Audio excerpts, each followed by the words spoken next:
Entonces, en primer lugar vamos a mirar qué es la radiación del cuerpo negro. Entonces, todos los cuerpos emiten radiaciones electromagnéticas en un rango de longitudes de onda. También conocemos que un cuerpo más frío radia menos energía que un cuerpo más caliente. Además, esto lo podemos observar físicamente. Cuando un cuerpo se calienta y su temperatura aumenta, la longitud de onda percibida de su radiación emitida cambia de infrarrojo, luego a rojo, luego de rojo a naranja y así sucesivamente. Este es el principio de la bombilla incandescente, la cual nos dice que a medida que aumenta su temperatura, el cuerpo brilla con los colores correspondientes a longitudes de onda cada vez más pequeños del espectro electromagnético. También tenemos otra frase que nos dice que la temperatura del objeto que emite la radiación o del emisor determina la longitud de la onda en la que la energía radiada llega al máximo. Esta se conoce más como la ley de desplazamiento de Wien, se puede entender mejor en esa ley. Aquí un ejemplo tenemos que es que cuando el Sol, cuya temperatura superficial está entre el rango de los 5000 y los 6000 Kelvin, radia con mayor intensidad en un rango de longitudes de onda de unos 560 nanómetros en la parte visible del espectro, por eso podemos ver esa radiación del Sol. Mientras que otro ejemplo, que es el del cuerpo humano, que cuando está a su temperatura normal de unos 300 grados Kelvin, radia con mayor intensidad en la parte infrarrojo del espectro, no en la parte visible, por eso no podemos apreciar nada. Así como una característica es que en equilibrio térmico, la velocidad con la que un objeto absorbe la radiación es la misma velocidad con la que la emite. Otras características así tener en cuenta es que la radiación que incide sobre un objeto es parcialmente absorbida y parcialmente reflejada. Esto lo vamos a ver cuando miremos lo del cuerpo negro. También tenemos que un buen absorbente de radiación, o sea, cualquier objeto que absorba radiación es también un buen emisor. Ahora sí entramos a lo que es un buen absorbente o un absorbente perfecto, que este es aquel que absorbe toda la radiación electromagnética que incide sobre él. A tal objeto se le denomina cuerpo negro. Sí es una idealización, ya que este se consigue como un pequeño agujero en la pared de un recinto sellado conocido como radiador de cavidad. Las paredes internas son ásperas y están ennegrecidas, de modo que cualquier radiación que entre queda atrapado dentro de esta cavidad. Como podemos ver, la radiación entra por ese agujero y parte es absorbida y parte es reflejada. Y este proceso se repite sucesivamente hasta que se absorbe total la radiación, por eso que se conoce como un absorbente perfecto. En equilibrio térmico, las paredes de la cavidad absorben exactamente la misma radiación que emite. Además, las ondas electromagnéticas emitidas por un cuerpo negro se le denominan radiación de cuerpo negro. Ahora pasamos a mirar qué es la intensidad de radiación. La intensidad de radiación es la potencia que se irradia por unidad de superficie del orificio de un radiador de cavidad por unidad de longitud de onda. Esta intensidad depende de la longitud de onda de la radiación emitida y de la temperatura del cuerpo negro.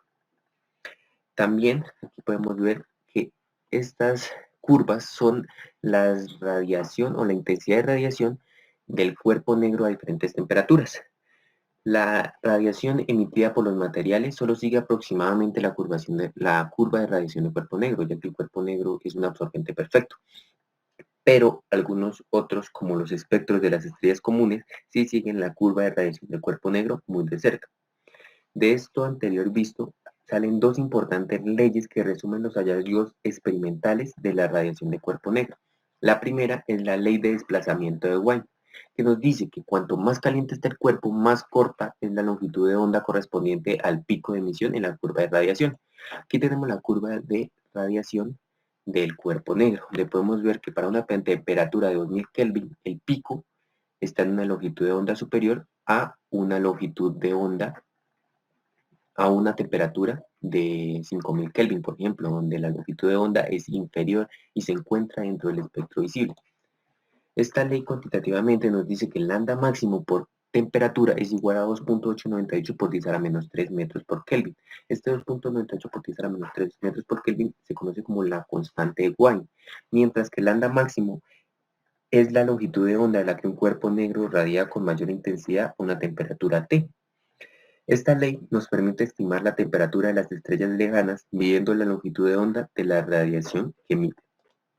Otra ley que también nos resume los hallazgos de cuerpo negro es la ley de Stefan-Boltzmann, que esta se refiere a la potencia total de la radiación de cuerpo negro emitida en todo el espectro de longitudes de onda a una temperatura determinada, que prácticamente por ejemplo, a una temperatura de 4000 grados Kelvin, la potencia total va a ser representada como el área bajo la curva de esa radiación del cuerpo negro, esa temperatura de 4000 grados Kelvin. Aquí tenemos en forma cuantitativa que la potencia total va a ser igual a sigma por A por la temperatura a la cuarta potencia, donde sigma va a ser igual a 5.670 por 10 a la menos 8 watts sobre metros cuadrados por Kelvin cuadrado, y esto es la ley, la constante de Stefan Boltzmann.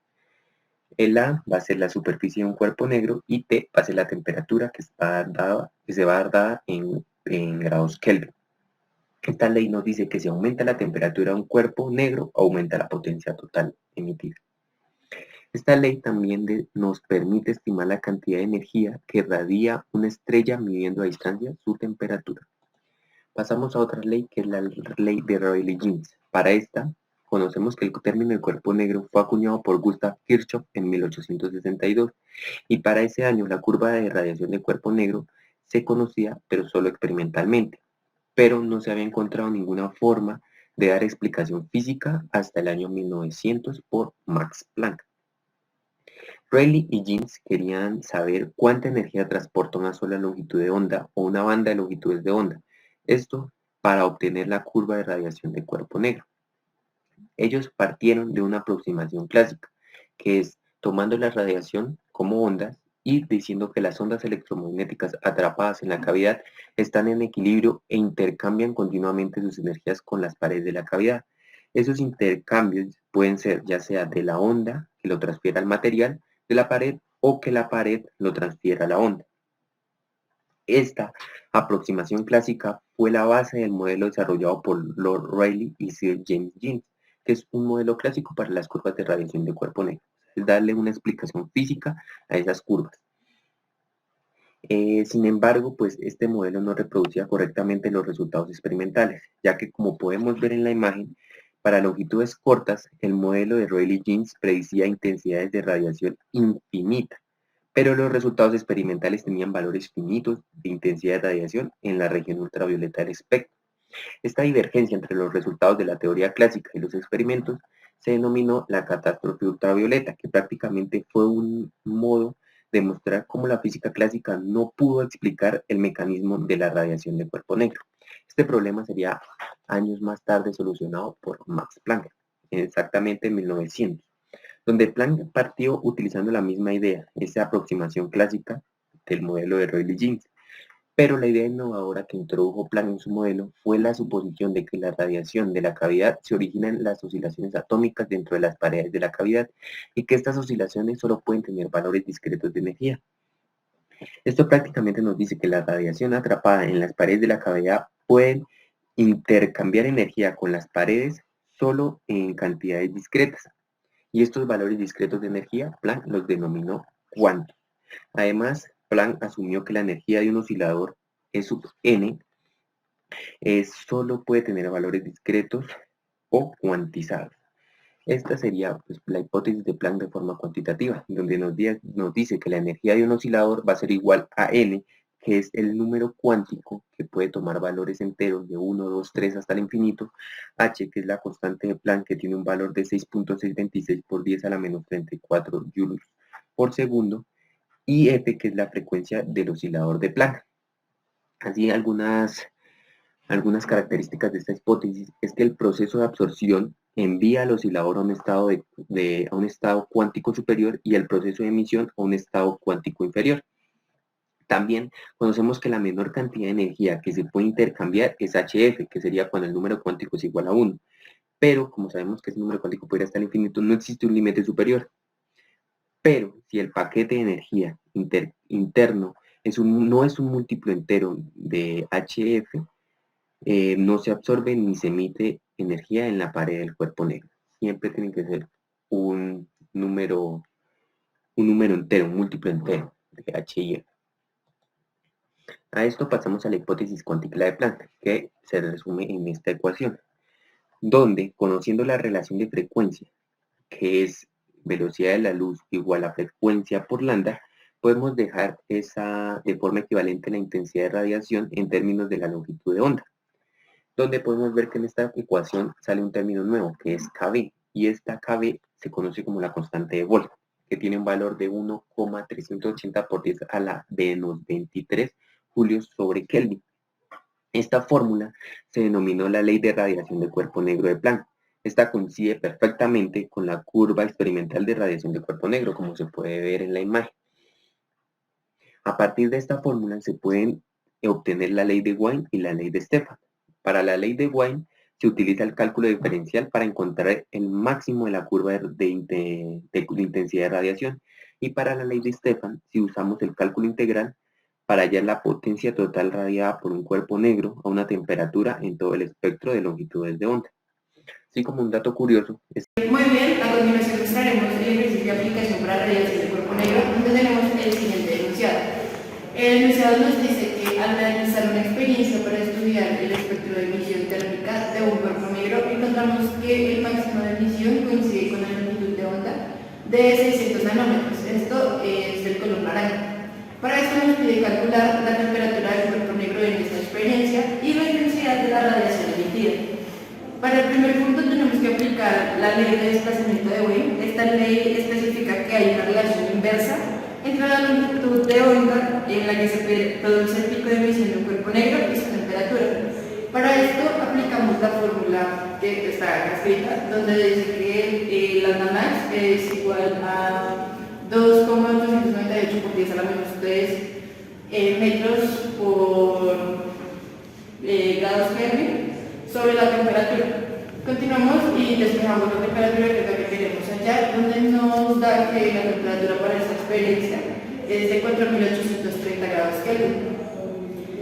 Muy bien, para el segundo punto tenemos que encontrar la intensidad. Para este aplicamos la ley de Stefan-Boltzmann, donde nos dice que la intensidad es igual a sigma por la temperatura elevada a la 4. Donde sabemos que pues, la constante sigma es 5,67 por 10 a la menos 8 watts por metros cuadrados por 10 a la 4. Donde pues ya reemplazando los datos obtenidos en el literal A, obtenemos que la intensidad para esta experiencia es de 3.09 por 10 a la 7 watts por metros al cuadrado.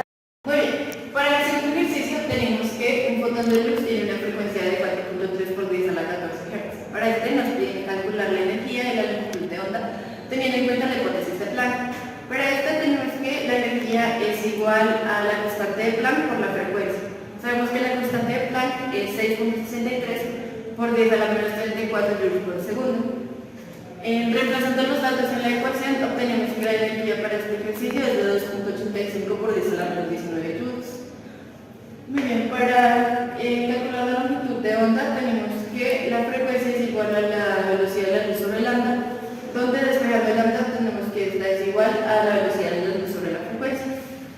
Reemplazando los datos que nos da el ejercicio de la fórmula, tenemos que la longitud de onda es de 6.98 por 10 a la menos 7 metros. Bien, muchas gracias.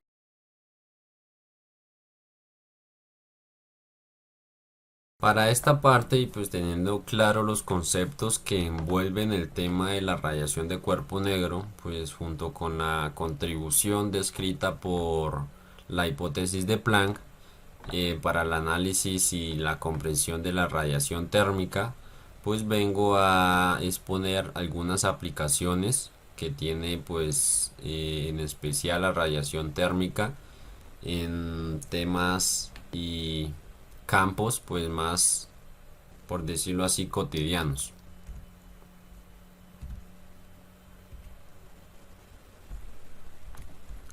Pues entre los muchos usos en los que encontramos la aplicabilidad de la radiación de cuerpo negro y pues la validez de los fenómenos postulados por Planck relacionados pues con la emisión de energía electromagnética, nos encontramos pues con tres aplicaciones, de las cuales nos enfocaremos en una en especial debido pues a la implementación que tiene en nuestra carrera y pues que vamos a describir a lo último. Entonces pues es así que tenemos en primer lugar la implementación y creación de recubrimientos térmicos como materiales que nos permiten pues aprovechar la energía en la que se vaya a usar, ¿no? Entonces pues en general vemos la aplicación de la radiación térmica o pues de un cuerpo negro, que es del tema del que estamos hablando, como la capacidad que tienen pues estos distintos materiales que pues han sido producto de investigaciones y pues que de alguna manera permiten pues absorber ese máximo o un máximo nivel o energía solar y emitir la menor posible. Y pues ellos lo hacen a partir de la propiedad de emisividad de cada uno de ellos, que si no recuerdan pues es un factor importante de las diferentes leyes que explican la radiación de cuerpos negros, como lo es la ley de Stefan Boltzmann, mencionada pues teóricamente anteriormente. Pues la aplicación de este tipo de materiales las podemos ver descritos en, por ejemplo, en los invernaderos, como también en la parte espacial, en la protección de satélites artificiales, ¿no?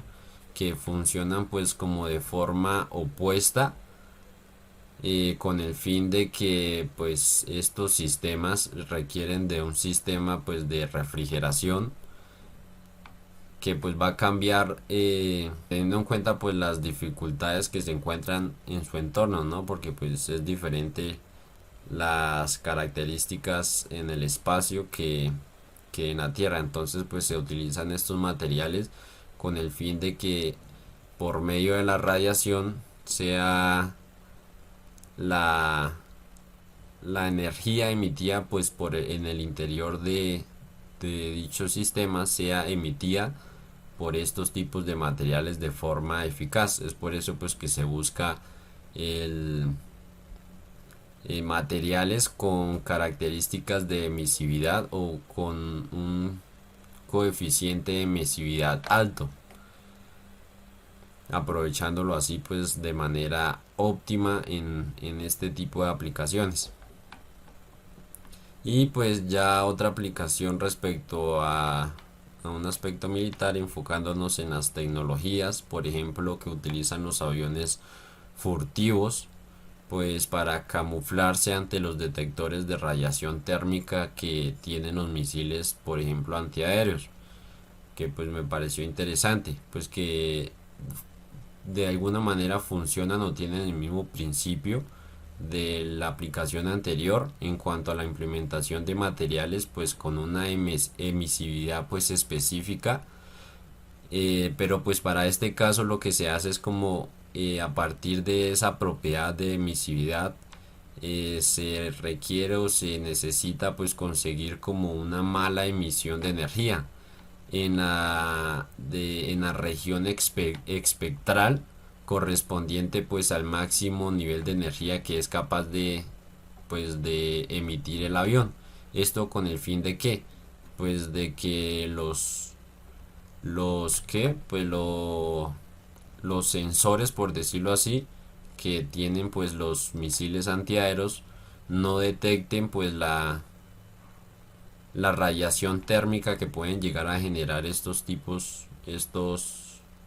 aviones, debido pues a eso, a la mala emisividad que producen estos materiales, en estos espectros, en los espectros en los cuales se localiza pues la radiación térmica que emite el propio avión. Es un ejemplo ahí como curioso respecto a la aplicación pues de este tema en especial.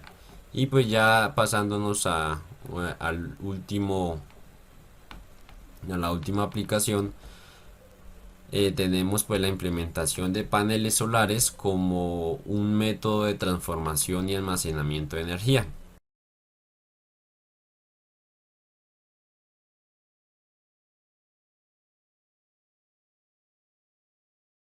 Sabemos entonces pues que para el caso concreto de la energía solar, las características radiativas de los materiales usados en los colectores, que pues van a ser esos dispositivos o esos elementos sensores que de alguna manera me van a transformar esa energía, eh, la energía térmica o la energía producida por los fotones, teniendo en cuenta la concepción de Planck, me la van a transformar en una señal eléctrica pues que se puede utilizar en circuitos electrónicos.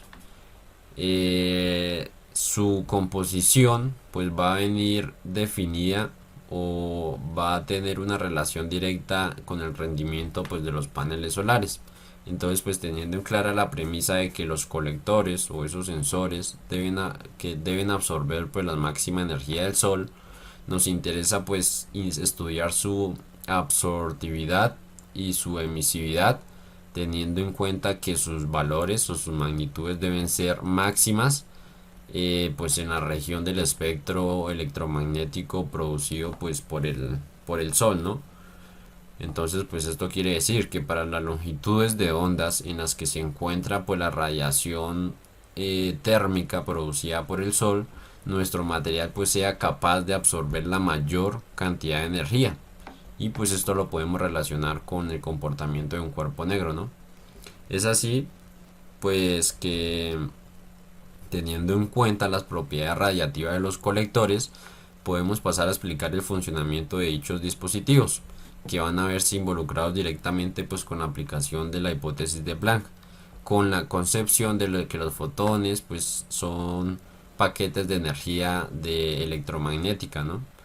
Que permiten pues obtener de alguna forma una relación, en este caso para nuestros paneles solares, de voltaje para nuestros cuerpos negros, que van a ser los colectores, por decirlo así, visto pues como el objeto que absorbe toda esa energía. También considerando la concepción que deriva de dicha hipótesis de Planck, que se conoce como el efecto fotoeléctrico, que es una práctica de laboratorio pues que se realiza, y pues que en resumidas palabras es la propiedad que tienen algunos materiales para que al momento de incidir la luz sobre ellos pues se liberen electrones de sus átomos, ello considerando pues que la energía de los fotones pues incididos en el material sean mayores a la función de trabajo, que es esta función, pues la energía mínima que necesitan estos electrones o estos materiales para liberar estos electrones de su última capa de valencia. Y pues para nuestro caso este material va a estar compuesto por silicio cristalino.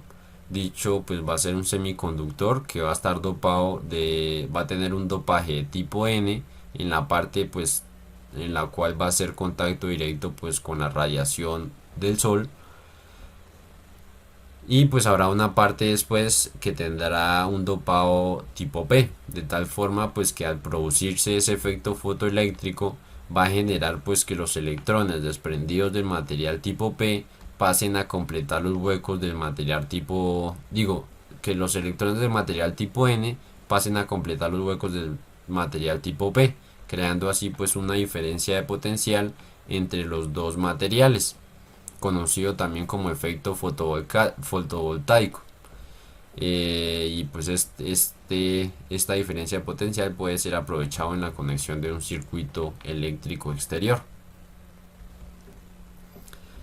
Entonces pues considerando los paneles solares o nuestros dispositivos fotovoltaicos, que pues va a venir definido como esa variación de voltaje que se va a producir debido pues a esa radiación, va a venir determinada por el tipo y el área de material, ¿no? Como habíamos descrito, el tipo de material que nos permita pues absorber esa máxima cantidad de energía, por la intensidad de la luz del sol, pues sabemos que esa potencia, por decirlo así, esa emisividad, absortividad de los materiales pues va a venir definida de forma directa en cuanto a la intensidad de la luz, y pues su frecuencia también, ¿no?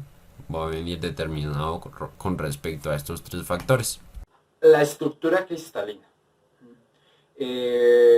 Pasemos rápidamente por niveles de ordenamiento atómico de los materiales. Para sólidos tenemos como el helio y como la molécula de agua, son átomos o moléculas en las cuales se mueven libremente, aplica para gases.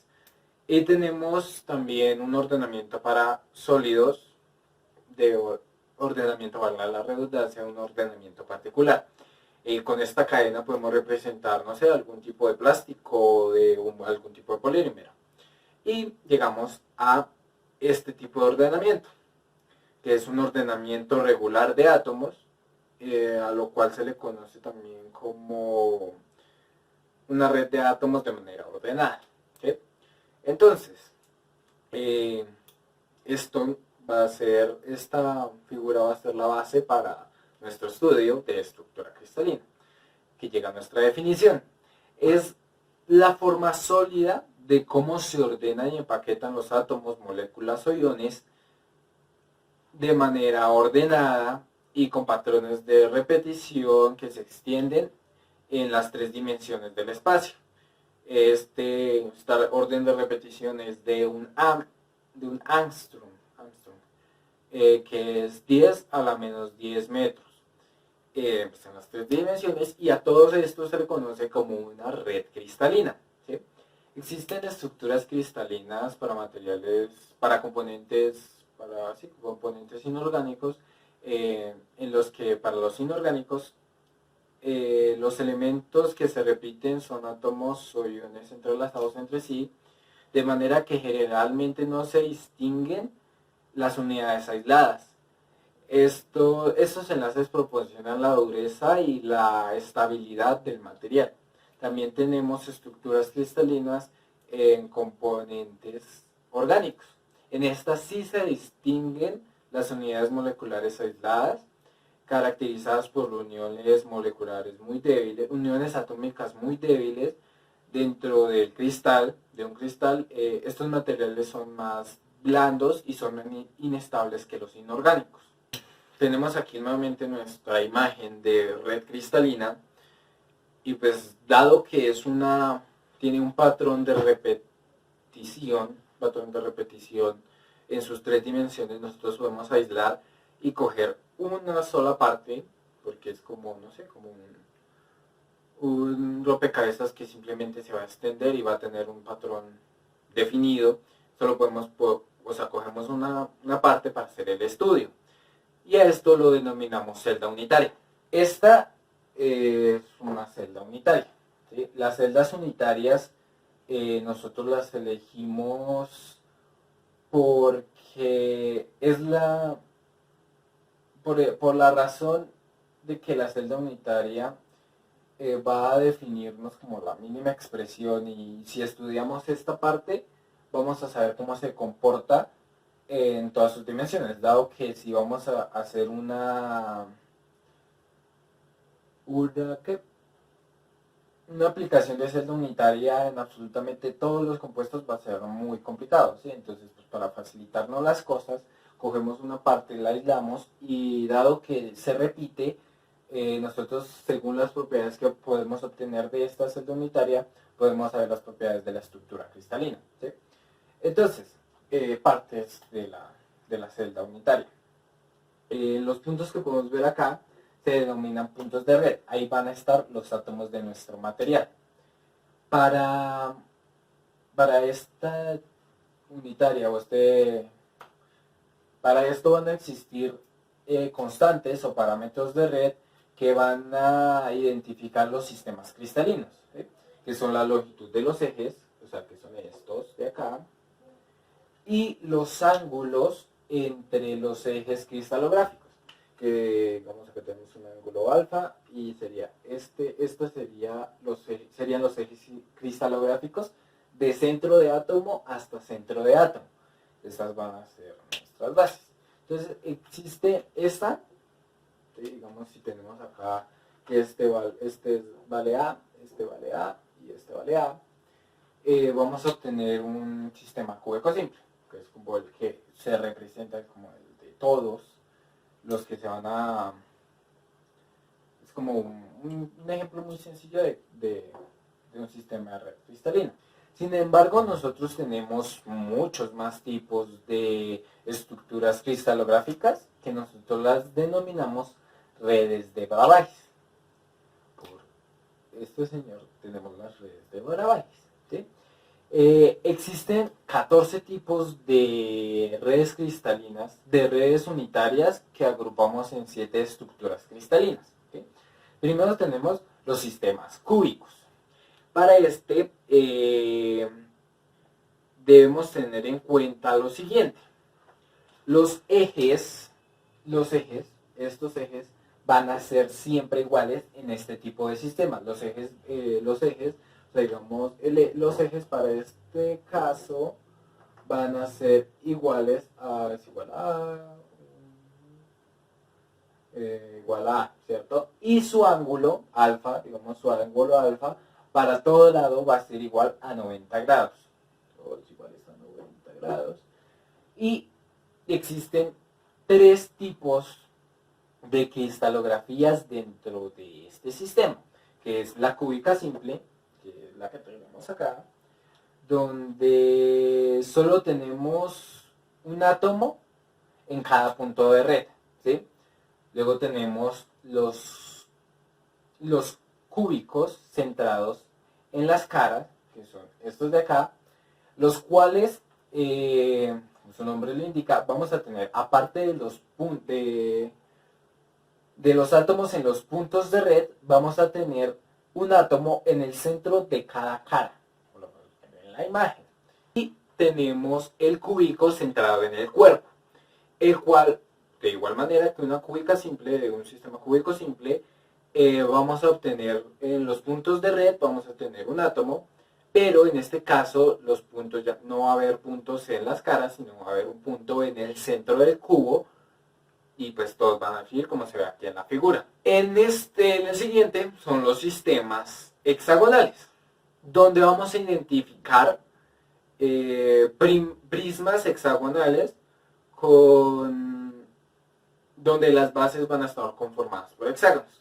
Entonces ahí, digamos, vamos a aislar y vamos a ver que se encuentra un cubo donde los ejes de las bases van a ser iguales, pero pues como es un hexágono, como vemos aquí en la figura, la parte de la altura va a ser diferente a la parte de las bases, ¿sí? Donde vamos a tener un ángulo de 120 grados y dos ángulos de 90 grados. Los ángulos de 90 grados van a estar en las bases y el ángulo de 120 grados va a ser en la parte del hexágono, de una parte del hexágono, ¿sí? Solo tenemos ese tipo. Después pasamos a los sistemas tetragonales. Se parecen mucho a los cúbicos, solo que no va a haber cúbicos centrados en, no van a existir tetragonales centrados en las caras, ¿sí? Para esto, sus ejes van a ser, los de las bases van a ser iguales, pero el de su altura va a ser diferente, ¿sí? Y de igual manera que en los cúbicos, todos los ángulos van a ser iguales a 90 grados en este tipo de sistema. Vamos a obtener los tetragonales simples y los tetragonales centrados en el cuerpo, que pues, es la misma explicación que los sistemas cúbicos. Aquí vamos al siguiente sistema, que son los ortorrómbicos, ¿sí? Aquí los ejes van a ser todos totalmente diferentes. Los ejes van a ser totalmente diferentes. Por lo menos digamos A diferente B y diferente de C. Pero todos sus ángulos van a ser iguales a 90 grados. Vamos a obtener cuatro tipos de sistemas ortorrómbicos. Que va a ser el ortorrómbico simple, el ortorrómbico centrado en el cuerpo, el ortorrómbico centrado en las bases, y pues el ortorrómbico centrado en las caras. Luego tenemos los sistemas romboédricos, donde este va a ser un prisma con caras en forma de rombo, ¿sí? Entonces para este vamos a tener que sus tres ejes, o sea, los tres ejes van a ser iguales, van a ser exactamente iguales, pero todos sus ángulos van a ser iguales en este caso, pero van a ser diferentes a 90 grados, ¿sí?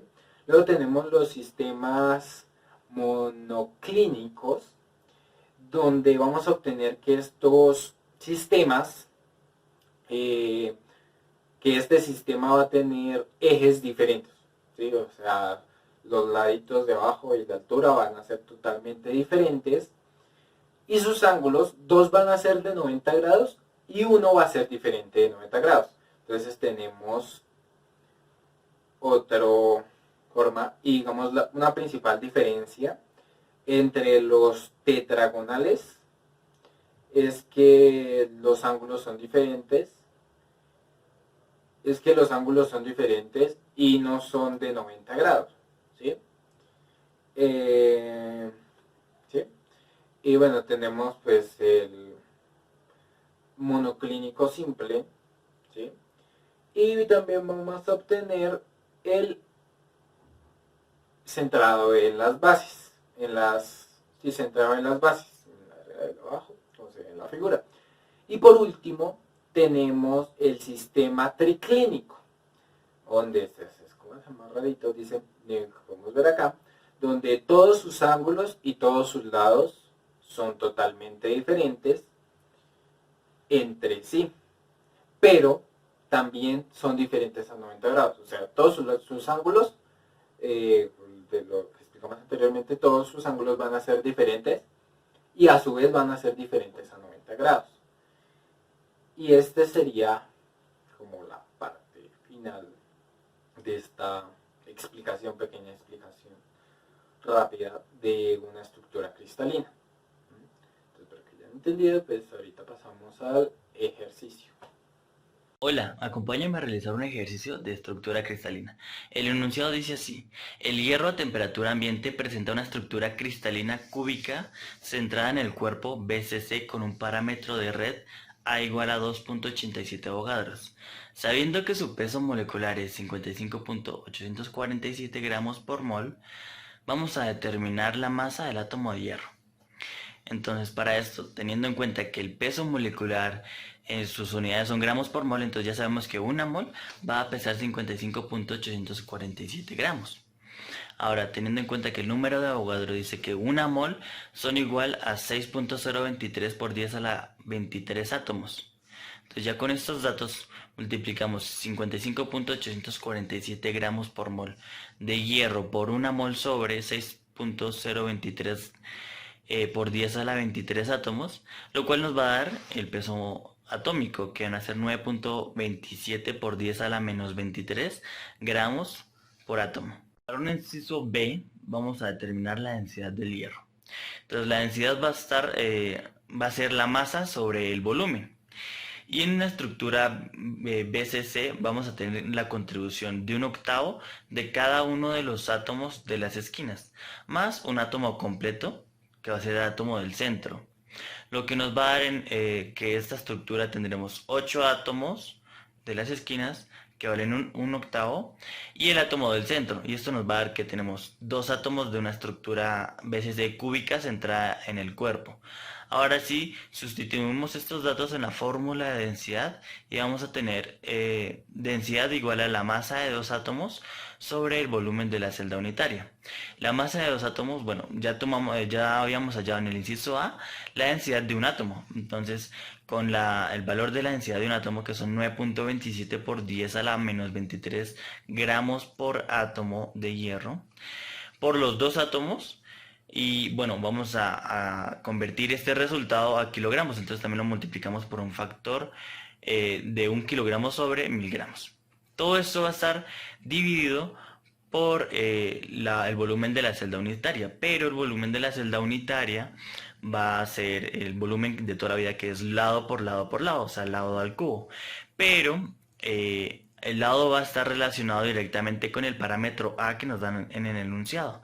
Entonces vamos a decir que el lado va a ser igual al parámetro A. O sea que vamos a tener que el parámetro A al cubo, o sea 2.87 Angstroms al cubo, vamos a cambiar estos Armstrong por metros. Entonces vamos a usar que el 1.10 1 por 10 a la menos 10 metros van a equivaler a un Armstrong. Y con este factor de conversión vamos a tener que 2.87 por 10 a la menos 10 metros. Ahora todo esto lo volvemos a la fórmula de la densidad.